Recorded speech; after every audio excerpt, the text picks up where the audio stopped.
मुख्यमंत्री धामी आज पटेल नगर विधानसभा क्षेत्र में करेंगे जनसभा। पिछले 2 दिनों से दिल्ली में प्रचार प्रसार कर रहे सीएम धामी।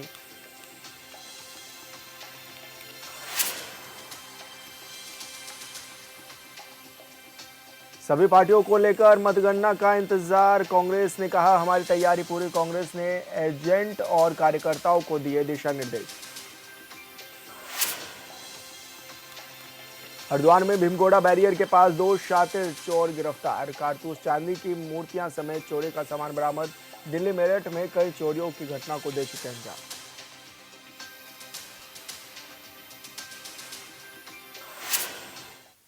नमस्कार, हूनबिल टीवी देख रहे हैं आप। मैं हूं आपके साथ विशाल गर्ग। खबरों की शुरुआत करेंगे। प्रदेश में निकाय चुनाव 2025 को लेकर मतदान संपन्न हो चुके हैं। देहरादून में मेयर पद के लिए 11 और 100 वार्डों में करीब 400 उम्मीदवारों की किस्मत मतपेटियों में कैद हो चुकी है।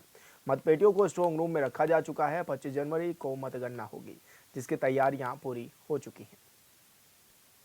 उत्तराखंड में नगर निकाय चुनाव 23 जनवरी को संपन्न हो गए हैं और ऐसे में मतदान हो चुका है, लेकिन मतगणना होनी अभी बाकी है।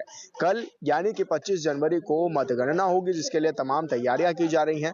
स्ट्रांग रूम में हम मौजूद हैं और यहाँ का नज़ारा आपको दिखाना चाहेंगे कि किस तरह की सुरक्षा व्यवस्था यहाँ पर की गई है। यहाँ पर सीसीटीवी कैमरों से पूरी तरह से निगरानी भी की गई है, ताकि जब लोग यहाँ पर पहुंचे, यहाँ पे जब काउंटिंग होगी तो किसी भी तरह की कोई असुविधा ना हो किसी को भी, और पूरी तरह से मॉनिटरिंग की जाएगी। पूरी अधिकारियों ने जिस तरह के दिशा निर्देश दिए हैं उसको लेकर पूरी निगरानी की जा रही है और स्ट्रांग रूम तैयार कर दिया गया है, जहां पर देहरादून की काउंटिंग होगी।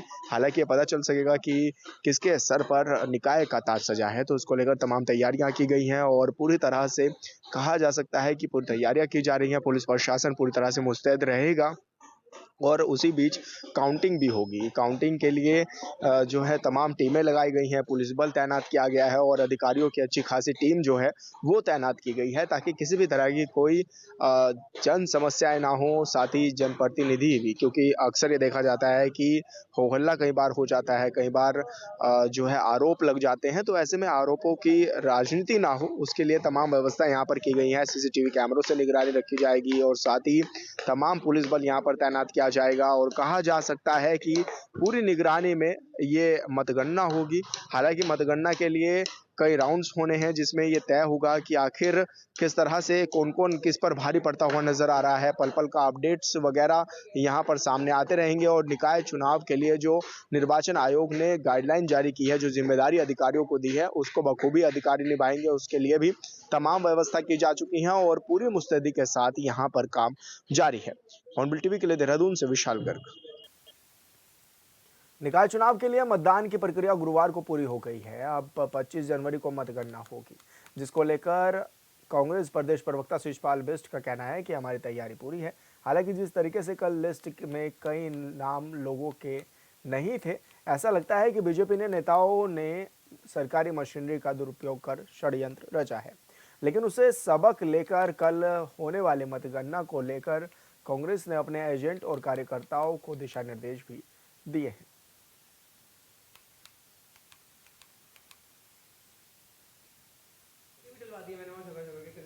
निकाय चुनाव कल संपन्न हो गया। पूरे प्रदेश में जिस तरीके से मतदाताओं के नाम मतदाता सूचियों से बड़े पैमाने पर गायब पाए गए, ये बहुत निराशाजनक बात है और सीधे सीधे सरकारी तंत्र के दुरुपयोग की ओर इशारा करता है। और ऐसा लगता है कि भाजपा नेताओं की सह पर ये नाम काटे गए हैं, क्योंकि आप देखिए कि हर वार्ड से, हर जो है नगर पालिका क्षेत्र से, नगर पंचायत क्षेत्र से ऐसी शिकायतें आती रही है। और राजधानी देहरादून में तो आप देखिए कि पूरे मोहल्ले के मोहल्ले वोटर लिस्ट से साफ कर दिए गए थे। ये लोकतंत्र के लिए अच्छा नहीं है और मतदान के अधिकार पे भी सीधी सीधी चोट है। आखिर आप किसी का भी नाम वोटर लिस्ट से कैसे काट सकते हैं? सीधे सीधे संवैधानिक प्रक्रिया है कि व्यक्ति अपने आप अपना नाम कटवाएगा, तभी नाम काटा जा सकता है और मतदाताओं के संज्ञान में ही नहीं है कि वोटर लिस्ट में उनके नाम नहीं है। तो ये एक बड़ी खामी थी और जिस तरीके से पुलिस ने कांग्रेस के अभिकर्ताओं से को पोलिंग बूथों से बाहर किया, कई जगह लाठीचार्ज किया, ये भी तानाशाही की ओर इशारा करता है और प्रदेश की जनता में इससे बड़ा भारी आक्रोश है। और संवाददाता योगेश आर्य हमारे साथ फोन लाइन पर जुड़ गए हैं। योगेश, क्या कुछ अब आरोप लगने शुरू हो गए हैं और किस तरह की बात कहते हुए नजर आ रहे हैं कांग्रेस के नेता? देखिए, बिल्कुल विशाल, जिस तरह से कल मतदान हुआ है और कई जगह पर छोटी-छोटी घटनाएं भी देखने को मिली है और साथ ही साथ जो कांग्रेस के नेता हैं उनका कहना है कि कई जगह पर जो है लोगों के नाम साफ थे, तो वहीं बड़े कांग्रेस के नेता जो थे उनका भी नाम जो है देखने को नहीं मिला है। और यही कारण है कि वो सिर्फ जो है सबक लेकर सतर्कता दिखाते हुए कल मतगणना को लेकर अपने जो कार्यकर्ता हैं, एजेंट हैं, उनको निर्देशित कर रहे हैं कि कल के लिए सतर्क रहना है। साथ ही उन्होंने भाजपा पर आरोप लगाया है कि भाजपा जो है मशीनरी का दुरुपयोग कर रही है, सरकारी मशीनरी का दुरुपयोग करते हुए इस तरह का कार्य कराया जा रहा है। भाजपा नेताओं पर इस तरह का आरोप भी उनकी ओर से लगाया गया है। उन्होंने कहा कि जानबूझ कर किया गया है, वरना ऐसा नहीं हो सकता कि एक ऐसे सिंपल और निकाय चुनाव में इस तरह की वो दिखाई जाए। लेकिन जिस तरह से सरकारी मशीनरी का दुरुपयोग किया जा रहा है, ये साफ तौर पर कल जो है दिखा, क्योंकि पुलिस द्वारा लाठीचार्ज की गई, कई जगह पर जो है नाम नहीं मिला वोटर लिस्ट में, तो ये बड़ी समस्या सामने रही और कहीं के कई मोहल्ले गायब थे। तो इस तरह के आरोप जो है उनके ओर से लगाए गए हैं। जी। तो अब ऐसे में क्या माना जाए, अब किस तरह की तैयारियां हैं कांग्रेस पार्टी की? क्योंकि अब आरोप तो लगा रहे हैं, लेकिन अब आगे किस तरह की रणनीति अपनाएंगे? देखिए, बिल्कुल जिस तरह से उन्होंने आशीष परवेश जो कांग्रेस के प्रवक्ता है, उन्होंने साफ तौर पर कहा है कि जो कार्यकर्ता हैं, एजेंट है, उनकी मीटिंग ली जा रही है, उनको दिशा निर्देशित किया जा रहा है कि कल किस तरीके से उनको काम करना है, किस तरीके से वहां से पेपर कलेक्ट करने के बाद अपने जो है बैलेट बॉक्स का पूरा जो जब मतगणना होगी उसकी पूरी मतगणना के बाद जो है टेबल छोड़नी है। तो इस तरह को लेकर पूरी रणनीति जो है वो तैयार की गई है और उसको लेकर के जो एजेंट और कार्यकर्ता है उनको समझाया जा रहा है, ताकि जिस तरह की हालात कल की थी और उनको आशंका उन्होंने जताई है कि मशीनरी का सरकारी मशीनरी का दुरुपयोग कल भी हो सकता है, लेकिन उन्होंने कहा कि हम सतर्क हैं हर तरीके से। जी बिल्कुल योगेश, बहुत शुक्रिया आपका तमाम जानकारी साझा करने के लिए। रुड़की के भगवानपुर में मतदान केंद्र के बाहर पुलिस ने लोगों पर लाठियां भाज दी, जिसको लेकर विधायक ममता राकेश रो रो कर अपने साथ धोखे का हवाला देते हुए धरने पर बैठ गई, जिसका वीडियो भी सोशल मीडिया पर खूब तेजी से वायरल हो रहा है। आरोप है कि भगवानपुर कस्बे के बीडी इंटर कॉलेज में मतदान के दौरान ये हरकत हुई, जिसके बाद पुलिस ने लाठीचार्ज भी कर दिया है।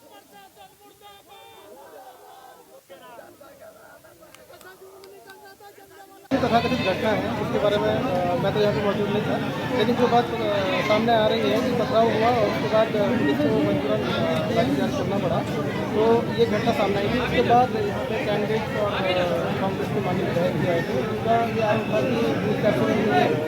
तो इसके संबंध में माननीय विधायक जी और कैंडिडेट है वो लोग भी अंदर जाके अपने जो उनके एजेंट को बोल करके कि आप दो रिपोर्ट का करवा उनसे उन्होंने वार्ता करी और जो मतपत्र लेखा था, जो हमारा बैलेट अकाउंट होता है, वो भी उन्होंने चेक करा, तो वो संतुष्ट है कि अंदर कोई भी गड़बड़ी नहीं हुई है और इसी बात को लेकर अपना एजेंटों का कोई पता नहीं, अंदर अभी कुछ बताने के लिए तैयार नहीं है। गेट बंद कर दिया गया है, ना एजेंटों से बात हो रही है, चुपचाप खड़े हैं जैसे उनकी जुबान चली गई हो। तो आपको अंदर हुई है बिल्कुल। तो जो पहले शिकायत राज्य निर्वाचन आयोग में की थी, हमें पहले आशंका थी कि ये खेल सारा खेला जा रहा है सरकार की शय पे। आज वही इन्होंने करके दिखाया, वही साबित कर दिया है। इन्होंने वर्दी शर्मसार हुई है, मानवता शर्मसार हुई है, इन्हें शर्म आनी चाहिए। तो आपका जो धरना है, धरना कब तक आप इसे जारी रखेंगे? कोई लग तो रहा नहीं कुछ? अनिश्चितकालीन हम यहीं बैठे हैं, हम यहाँ से उठने वाले नहीं है।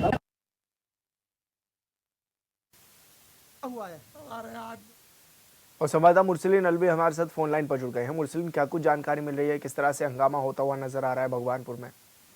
विशाल जी, मैं बता देना चाहूंगा पूरा मामला भगवानपुर नगर पंचायत का है। भगवानपुर नगर पंचायत का तो शाम 5 बजे जब बूथ स्तर पर वहाँ गेट बंद कर दिया गया था, जो वोटर हैं जो लाइन में खड़े हुए अपना मत का प्रयोग करने के लिए लाइन में खड़े थे, लेकिन उनको लाठीचार्ज करके उनको भगा दिया गया है। भगाने के बाद सूचना मिलती ही विधायक ममता राकेश वहाँ पर मौके पहुंची और बूथ स्तर के गेट पर वहाँ पर धरने पर बैठ गई है। वहीं बताया जा रहा है, विधायक ममता राकेश द्वारा बताया जा रहा है कि पुलिस प्रशासन की कहीं ना कहीं यहाँ पर तानाशाही नजर आ रही है।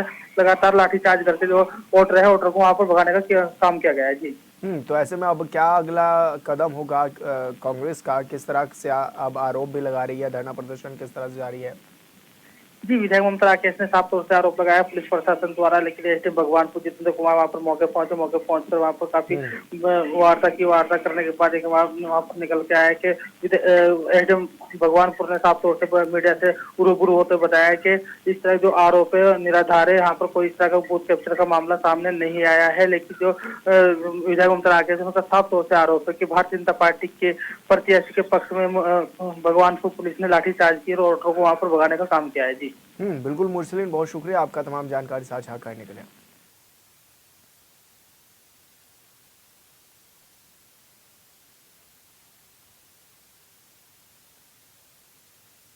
और ऐसे में वोटरों को वोट देने से रोका गया, जिसके बाद ये तस्वीरें सामने आई। फूट फूट करके रोती हुई नजर आई विधायक ममता राकेश और उनके समर्थकों के साथ वो भी धरने पर बैठे रहे हैं।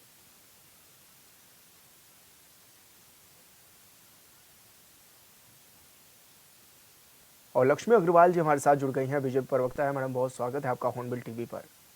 धन्यवाद विशाल जी। जी मैडम, जिस तरह की तस्वीरें सामने भी आ रही हैं भगवानपुर से, इनको आपने भी देखा होगा, किस तरह की ये तस्वीरें भी हैं और क्या लग रहा है आखिर ऐसा क्यों किया प्रशासन ने?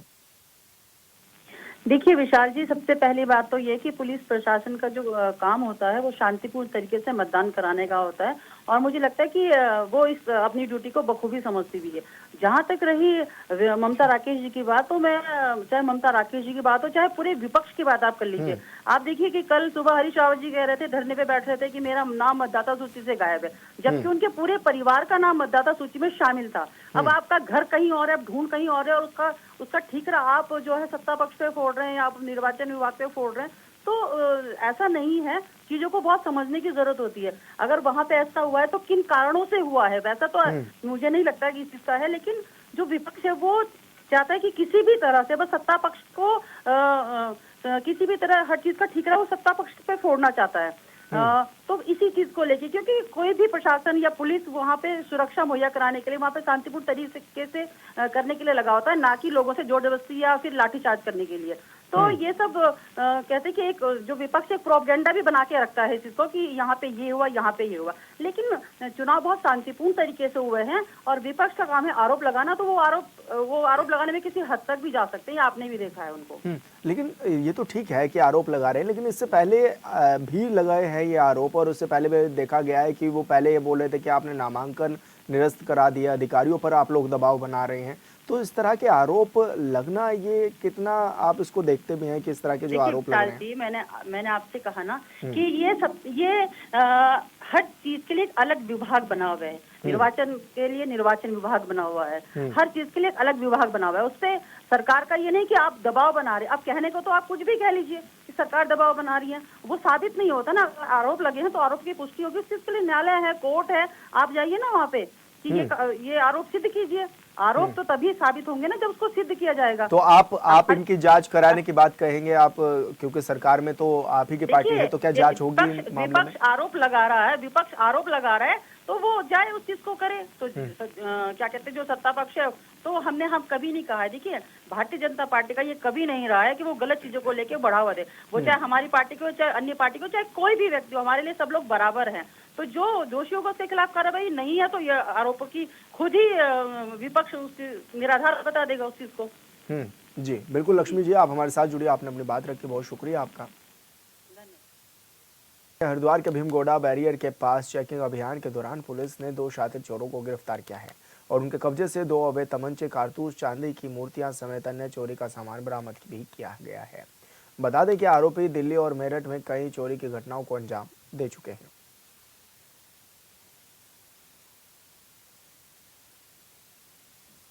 और ऐसे में पुलिस ने इन 2 शातिर चोरों को गिरफ्तार भी किया है, जिनके कब्जे से कई तरह के सामान भी बरामद किए गए हैं। इस दौरान 2 अवैध तमंचे भी इनसे बरामद किए गए हैं।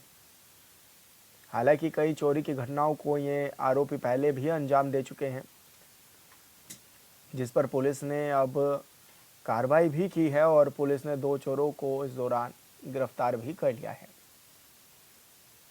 2 अवैध तमंचे समेत कई सामान आरोपियों के पास से बरामद भी किया गया है। और ये बताया भी जा रहा है कि लंबे समय से चोरी की घटनाओं को ये लोग अंजाम दे रहे थे। और संवाददाता मनोज कश्यप हमारे साथ फोन लाइन पर जुड़ गए हैं। मनोज, क्या कुछ ये पूरा मामला था, किस तरह की कार्रवाई की है पुलिस ने? बिल्कुल देखिए विशाल, हमने देखे कि लगातार अभी निकाय चुनाव का दौर था, लगातार अभी पुलिस जो थी चेकिंग अभियान चलाकर सभी जो संदिग्ध व्यक्ति थे उनके वाहनों को रोककर चेकिंग कर रही थी। ऐसे में पुलिस को एक बड़ी कामयाबी हासिल मिली है। जब पुलिस भीमगोड़ा बैरियर के पास चेकिंग कर रही थी उस समय वहां पे एक 13 नंबर की कार देखी गई जिसको रोकने का प्रयास किया, लेकिन यहाँ पे चोरों ने भागने की कोशिश की। जब पुलिस ने उसको पकड़ा तो उसके पास से कार के साथ साथ 2 अवैध तमंचे, कारतूस और चांदी की मूर्ति, सिक्के और जो चोरी का सामान था वो यहाँ पे बरामद कर लिया गया है। हालांकि अभी पूरे मामले की जांच की जा रही है और इससे अलग भी कई घटनाएं इनके द्वारा उनको अंजाम दिया गया था। अब पूरे मामले की पुलिस यहाँ पे जांच कर रही है, लेकिन अभी जिस तरीके से देखे कि यहाँ पे चेकिंग अभियान के बाद पुलिस को एक कामयाबी हासिल मिली, इसको लेकर हरिद्वार एसएसपी ने भी पुलिस की तारीफ की है। वो कहा है कि जिस तरीके से पुलिस मुस्तैदी से अपना कार्य करती है तो ऐसे में जो तमाम अपराधी है वो पुलिस से बच नहीं पाएंगे। जी लेकिन हम मनोज, जिस तरह से चोरी की वारदातें बढ़ी हैं, ऐसे में उनको कंट्रोल करने के लिए पुलिस किस तरह से काम भी कर रही है और ये जो क्या आरोपी हैं इनका इतिहास भी खंगाला गया है?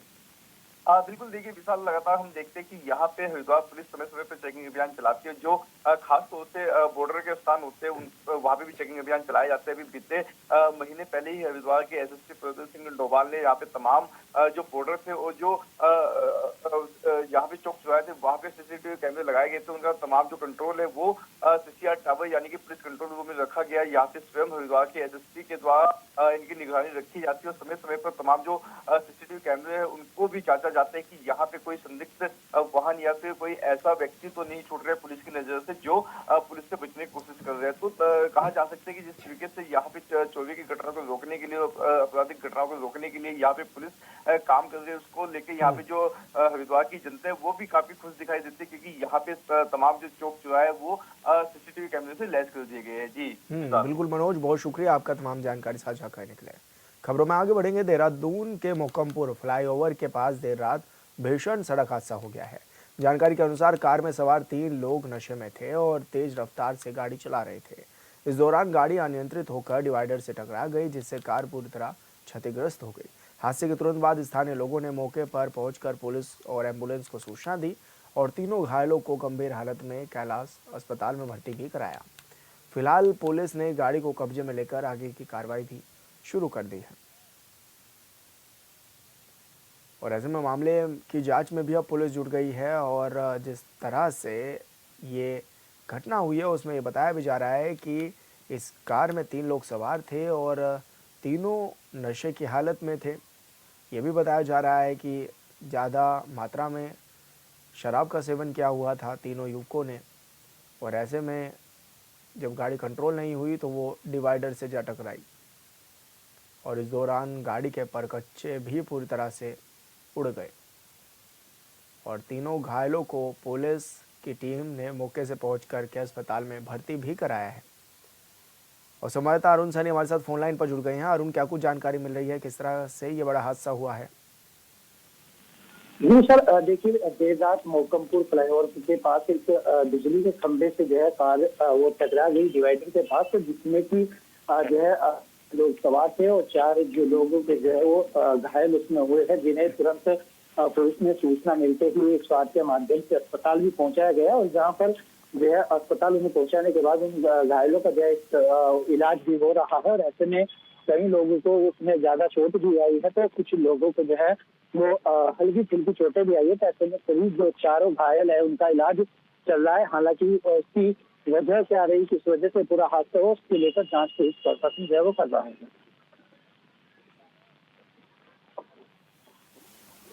बिल्कुल अरुण, बहुत शुक्रिया आपका तमाम जानकारी साझा करने के लिए। गणतंत्र दिवस से पहले कर्तव्य पथ पर आज झांकियों की रिहर्सल के दौरान उत्तराखंड की झांकी भी दिखी।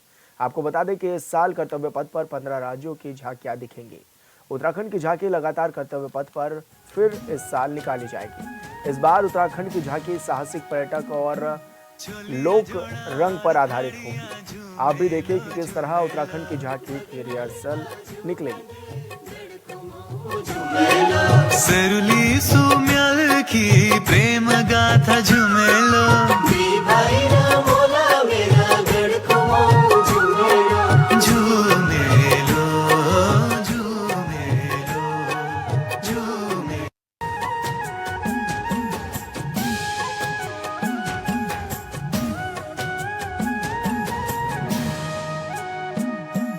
चोलियां जोड़ा और थाड़ियां झूमे लो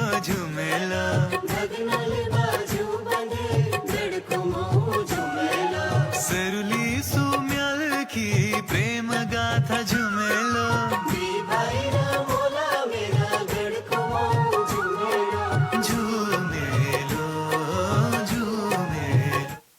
राष्ट्रीय खेलों का उद्घाटन करने के बाद प्रधानमंत्री नरेंद्र मोदी फिर फरवरी में भी उत्तराखंड आ सकते हैं। फरवरी में उनके शीतकालीन यात्रा का संदेश देने के लिए उत्तरकाशी में प्रवास का कार्यक्रम तैयार किया जा रहा है।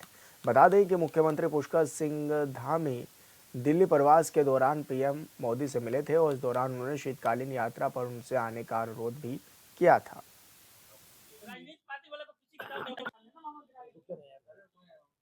देखिए, नेशनल गेम्स के संदर्भ में प्रधानमंत्री जी का 28 तारीख को आगमन है और हम सब लोगों ने प्रधानमंत्री जी हमारे नेता है, इसलिए एयरपोर्ट से लेकर उनके आगमन से लेकर उनके आने तक के कार्यक्रमों में हम कहाँ उनका स्वागत कर सकते हैं उसकी हमने रणनीति बनाई है। ईश्वर की कृपा से तब तक हमारे परिणाम भी आ जाएंगे तो हमारे अनेकों जो नवनियुक्त नगर निगम के महापौर होंगे, पालिका अध्यक्ष होंगे, उनसे उनकी भेंट हो जाए, ऐसा हम आग्रह प्रधानमंत्री कार्यालय से कर रहे हैं। तो एक अच्छा और सुंदर कार्यक्रम और उनके स्वागत का कार्यक्रम उत्तराखंड में। पौड़ी नगर पंचायत सतपुली के मतदाता केंद्रों में करीब 73% मतदान हुआ है। 2000 मतदाताओं ने अपने मत का प्रयोग भी किया है। ऐसे में नगर पंचायत सतपुली के अध्यक्ष पद और वार्डों में कांग्रेस और बीजेपी के प्रत्याशियों के बीच कड़ी टक्कर भी देखने को मिली है।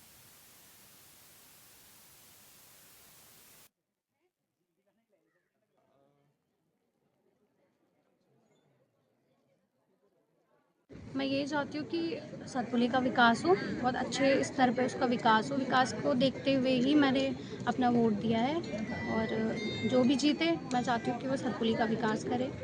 बस इस बात तो सुविधाएं जो है कि अगर लड़कियों के उससे देखा जाए तो सुविधाएं बहुत है, क्योंकि बच्चे जो है कॉलेज के लिए आते हैं, बहुत दूर दूर से आते हैं। कई बार परिवहन की व्यवस्था नहीं है, बच्चे सही समय पर कॉलेजों में नहीं पहुंचते हैं। कॉलेजों की आप हालत देखिए, वहाँ पे पुस्तकालय देखिए, और ये सब चीज़ें हैं जो मुझे लगता है कि आने वाला जो भी प्रत्याशी है जिनको मैंने चुना है, मुझे लगता है कि वो करेंगे, इस चीज़ पे गौर करेंगे और इस चीज़ का विकास देखो, मैं ये तो नहीं बता दी कि ये वोटरों की दिक्कतों के कारण से कभी वो जाते हैं घर में और नहीं मिल पाते लोग ना, तो कमी यहाँ भी है। हम उन्हीं को दोष नहीं देंगे, ये मैं इस बात की खंडन करती हूँ कि भाई ये कमी हम लोगों की भी है कि जो हमारे लोग जागरूक नहीं हुए। और फिलहाल इस बुलेटिन में इतना ही। आप देखते रहिए हॉर्नबिल टीवी। नमस्कार।